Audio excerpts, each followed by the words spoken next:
The Games of Mythicon. Mythicon made 3 games for the Atari 2600, all designed as budget titles selling for $9.99.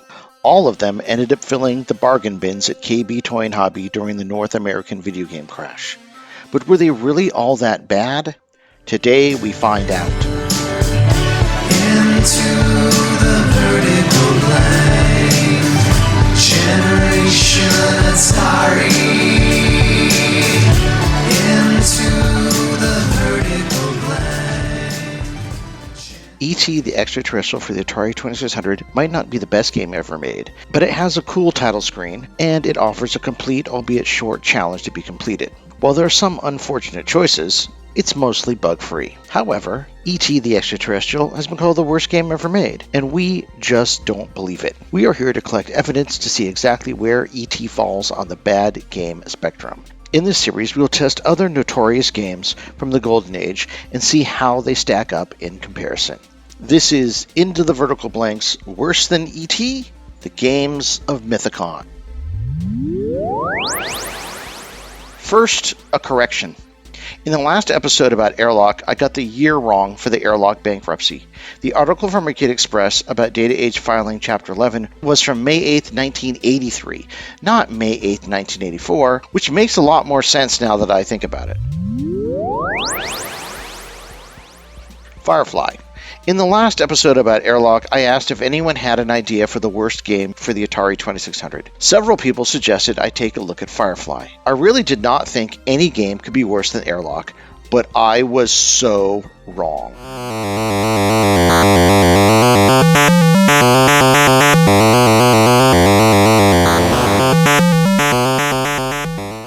In Firefly, you shoot things. You may be in a garden. The instructions say your job on the first screen is to collect the Firefly, but I just die when I do it. If it's even there, sometimes it just skips to the second screen. No matter, you can just leave the screen and go to the next. Each screen has a different sprite to shoot at. They are all colorful. There are 4 or 5 levels. You will shoot at things like angry jack-o'-lanterns and little red imps. This is how Firefly is introduced. Test Pilot Log March 17, 2093. On what started to be the routine high-speed test of an interplanetary craft, Delta 12, a power plant malfunction caused the craft to skip off the rim of a small black hole. After experiencing level 5 turbulence, I became unconscious. Upon awakening, I found myself in a time and place unknown to me, the craft having been completely destroyed. The place I am in is inhabited by bug-like creatures. Through thought waves, the inhabitants explain that they are part of a culture originally insect-like but now almost entirely mechanical. As their biological body parts began to age beyond effective use, they replaced them with mechanical parts. Through their will to survive, they eventually created an entire society composed of machines. Okay, that's all fine, but what does any of this have to do with angry jack-o'-lanterns and little red imp demons? This is what the game features page says in the instructions. Firefly by Mythicon offers tremendous variety in the types of enemies you, as the Firefly, will encounter. So I guess you're not trying to get the Firefly in the first screen. By continually moving from one screen to the next, you are actually playing several games in one. Each enemy moves differently and requires different skills of the player. The first challenge is to rescue the pixie. Oh, it's a pixie. While appearing easy, be cautious of the enemy bee. He is very good at determining where you are, and his sting is deadly. Should you survive and rescue the pixie, you are faced with the flaming pumpkin. He is so hot that merely touching him will be fatal. He also has an unlimited supply of deadly pumpkin seeds to fire at you. The next screen brings you to the true meanness of demons. Their touch and cannon shots are to be avoided at all costs. The bats will be waiting should the unlikely occur and you survive. The bad bugs aren't worried. However, since they have a sun full of shooting balls of fire ready to ruin your day. If that isn't enough, you can try your luck against the coiled serpents. For the truly talented players who make it through the series of bad bug tricks, don't worry, they will be there again for you in your next journey through the land of bad bugs. Wait, where's this bee? What game are these instructions describing?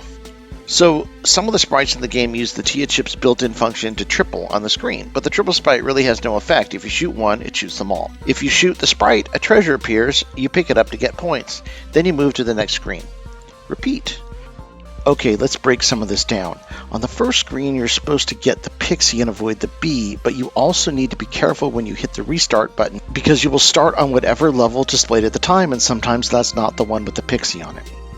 On the first screen, if you start there, the pixie's at the bottom, and there is some static around it. That static is the bee. It appears like there's no way to get the pixie, but I did eventually pick it up. I don't think it has any effect on the game, though. And then each screen after that has a sprite to shoot. That's it.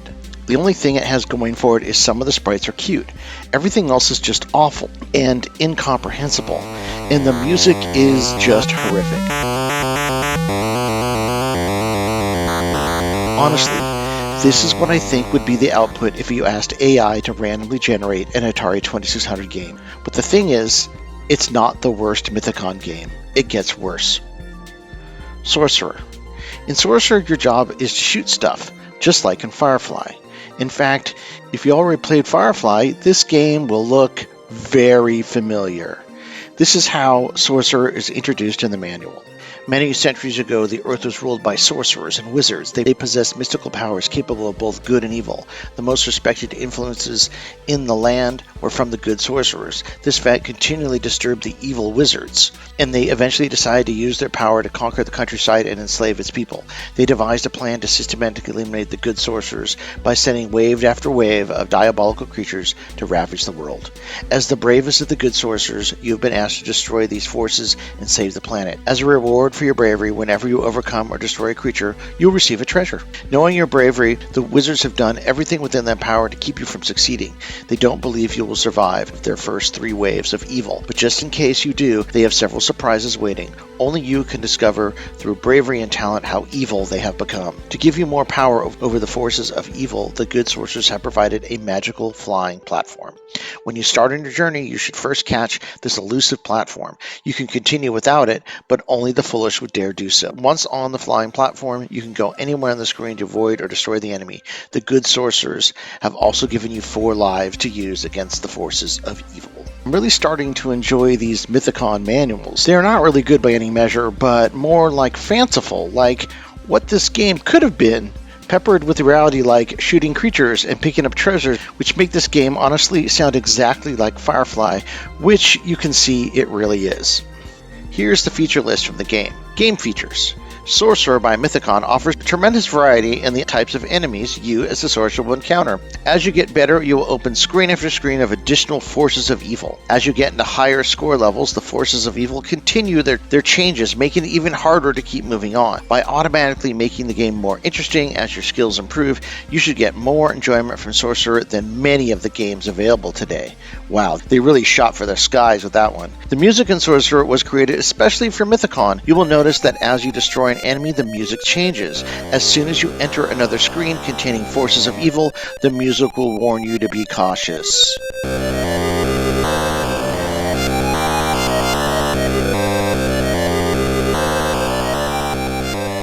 On the first screen, you push up and try to land on a floating platform, which is kind of like rescuing the pixie.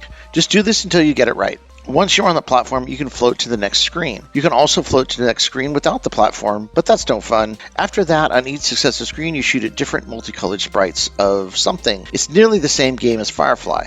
Every screen uses the triple sprite effect, but again, it serves little purpose to the game. I was only able to get to 4 screens so far, so I'm not sure how many different sprites and treasures there are. They try to explain the floating platform mechanic by saying you were a wizard, but basically this is just Firefly with a magic carpet. I mean, really, I'll say this again. It's the same game as Firefly. It's what we called in the Flash browser game days a reskin, like when you take Strawberry Shortcake Match 3 and turn it into Nestle Butterfinger Match 3. It even has a similar non-stop grading soundtrack as Firefly, dressed up as a feature. Instead of calling this Sorcerer, they should have called it what it really was, Firefly the Bug Fix. A horizontal scrolling shooter.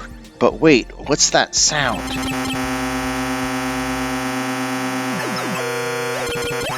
It's a constant beeping. What is this? It's Star Fox from Mythicon, of course, the 3rd and final game of their lineup. Here is how it was introduced. Patrol Communique 4024/8. Friendly robot freighter downed on planetoid Beta 7 in your quadrant. Cargo. Valuable Trimlatasium energy crystals. Enemy star cruiser with fighter drones en route to confiscate these highly valuable blue energy crystals. Mission: recover as many crystals as possible. Destroy all enemy fighter drones you encounter.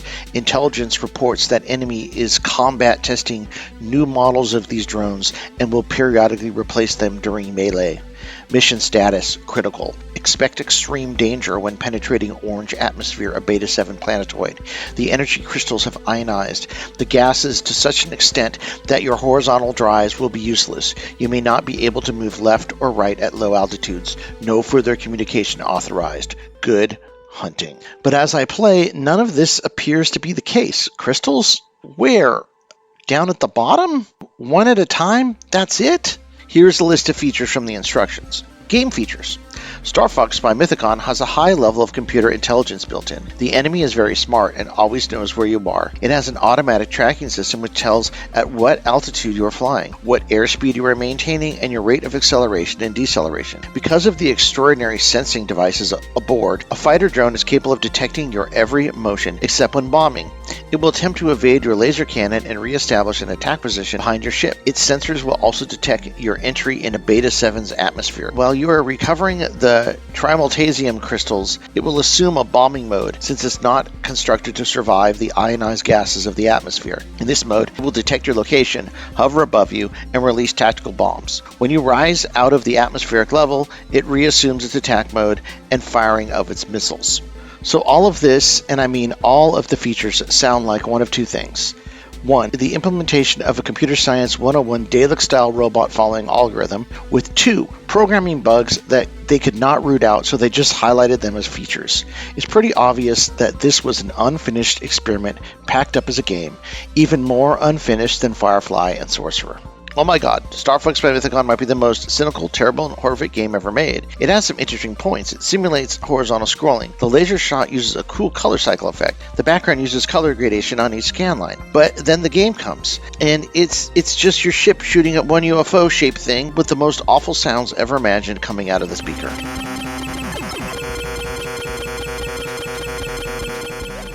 It makes me wish for the sweet relief of a game of Firefly. Contemporary news and reviews. I cannot find any contemporary news about Mythicon or reviews of their games. I did find a single advertisement from the Sacramento Bee from October 18th, 1983. The games were selling for $9.99 at Long's Drugs. This is what it says. Mythicon game cartridges offer exciting action and high-quality graphics at affordable prices. Whether you want multi-screen adventures or fast-paced galactic encounters, Mythicon games provide hours of entertainment at the right price. None of that is true. Game Club. Wait. What is this?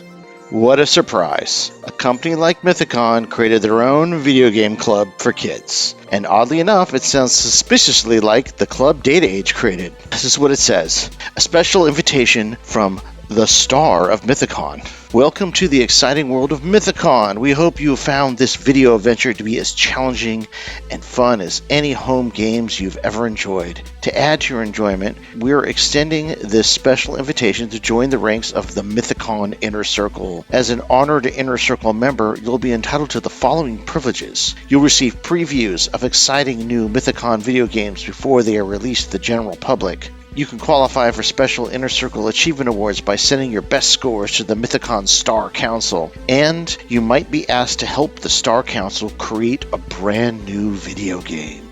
Wait, stop there. This is what makes me very angry. Data Age had something like this in their club too. Theirs said, plus a special game design competition that could turn your winning concept into a best-selling video game cartridge, and much, much more. I was 12 years old back then. I was one of the kids who loved video games and had dreams and aspirations to make video games when I grew up. And here were these fly-by-night, flimsy, cynical companies with offers to have contests that would most likely just steal kids' game ideas and their hopes and dreams with them. It's not like this didn't happen. In 1986, two kids tried to sue Atari Games over their idea for Paperboy, claiming it was an idea they sent Atari. Whether or not it was a valid case, it begs the question, how many other times did this happen and never get uncovered or never made it to the news or courts? One thing I've been told about the North American video game crash that resonates is that it was a benefit to poor kids. With games discounted and filling bargain bins, their parents could finally get them the games they've been asking for years. Finally, they could enjoy video games, but most of these companies were out of business by then. I'm sure many of those kids formed dreams of their own to make video games and had ideas and wanted someone to listen. These were the kids that were most likely struck by this grift. I can just imagine some kid somewhere who desperately wanted someone to hear about their game idea, drawing little screenshots at the kitchen table, or writing a long form letter explaining all about it, saving up for postage, then going to the post office to mail it with their mom, and afterwards waiting, hopefully forever, because they were never ever going to hear back. Maybe no one read those letters, or maybe some ex-owners collected the mail and read the ideas and took them to their next job. Who knows? All I know is most likely some important kid dreams were destroyed by these cynical bastards. Just what poor kids need, another goody adult letting them down. And this is what irks me the most about the North American video game crash. It's not these jokers who went out of business. Those guys were adults. They could pack up and follow the next cynical grift after the next. It was the fans that got left holding the short end of the stick. The kids left with dreams that could never be fulfilled. They had nowhere to put their disappointment. They just had to suck it up and feel burned and move on. That's the way for Generation X, or more specifically, Generation Atari. But I digress, because I discovered this. To join the Inner Circle, just complete the attached warranty card and mail it to the Mythicon Star Council. You'll receive your membership package by return mail. If you're already an Inner Circle member, complete and return the warranty card to register your new Mythicon video game. As far as I can tell from the package contents scanned on AtariMania.com, it doesn't appear as if there were any warranty cards in the boxes, so while this club might have sounded enticing, there might have been no way to join the club unless maybe you sent a letter to their P.O. Box printed inside the manual. Mythicon Inc., Service Department to P.O. Box 1347, Cupertino, California 95015. Legacy.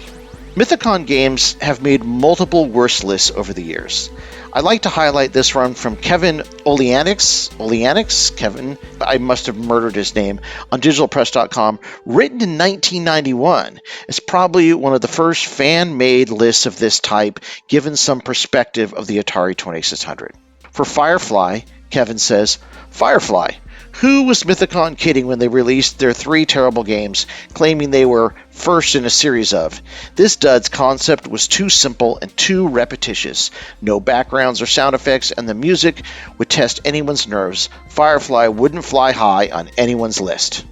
And then Kevin goes on, Sorcerer. Reading the instructions, which make the game sound too good to pass up, is actually much more amusing than the game itself. If you purchase Firefly by Mythicon, then you have already seen this game, covered up slightly with different graphics. If you bought both, you made 2 mistakes. That's just really funny, Kevin. Good job. And then Kevin says this about Star Fox. Star Fox, another loser released by this company. Your ship is defenseless at the bottom of the screen, and amazingly, the gems become intelligent and avoid your efforts while taking advantage of the fact that your ship cannot move sideways while at the bottom. Only 1 enemy and 1 gem per screen. The playfield and difficulty never change.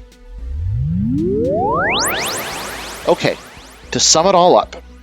One plus of all the Mythicon games is the box art. I love the painted pictures for each game box, but that's all there is to like. Every Mythicon game has a little smiling face on the top of the screen, taunting you. They must have known these games were a horrible joke. The face is to let you know they are in on it. They were in on causing the North American video game crash. In on creating these horrid games that will haunt your dreams. They were complicit. They were the worst of the worst. Actually, the happy face denotes practice mode, but honestly you won't really know the practice mode from the actual game. The developer created it to make it easier to test the games. You can find out more about the development of Mythicon games at this Atari Age thread. But to give a quick summary, a post on Atari Age from Joel D. Park in 2004 shed some light on how these games were developed. Park received an email response from Mr. Mythicon himself, who said a couple interesting things. First, he had this to say about his own games. They were crap, weren't they? We didn't know how to force the fine horizontal adjustment and had to experiment. Then he had this to say about what happened to the company itself. Wells Fargo Bank told us, among many, that we would not get a line of credit, not to any video game company, even Atari, because we were all doomed. There's a lot more in the post, and I encourage you to go and read the entire thing. So, are Mythicon games worse than Bobby's Going Home? God, yes. Are they worse than E.T.? They are, of course. Are they worse than Tax of Orders? Yeah. Are they worse than Airlock? Well, Firefly and Sorcerer are about on par, so they can go on that line with Airlock. Then comes Star Fox. I can't believe I'm saying that there's a game worse than Airlock, Bugs, and Warplock, but there is. It's Star Fox, for sure. It's obviously not even a game, so Star Fox can't be put on the same level at all. Instead, we'll make an even lower row called Worserer. I think now we may have done it. We may have found the worst game ever for the Atari 2600.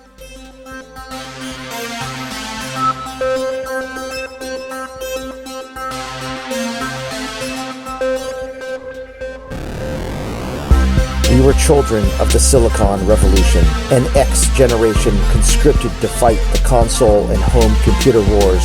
A product of an analog 70s childhood, we came of digital age in the 80s, believing we could affect the world 8 bits at a time. Armed with joysticks, full-stroke keyboards, Jolt Cola, and MTV haircuts, we proceeded into the vertical blank. There, we stayed up late at night, devising incantations from D&D rulebooks and beginners' all-purpose symbolic instruction code. Video games were the match, and programming was the fuse, as the infinite possibilities of the digital world exploded into the internet age to come. We are Generation Atari. Into the vertical blank.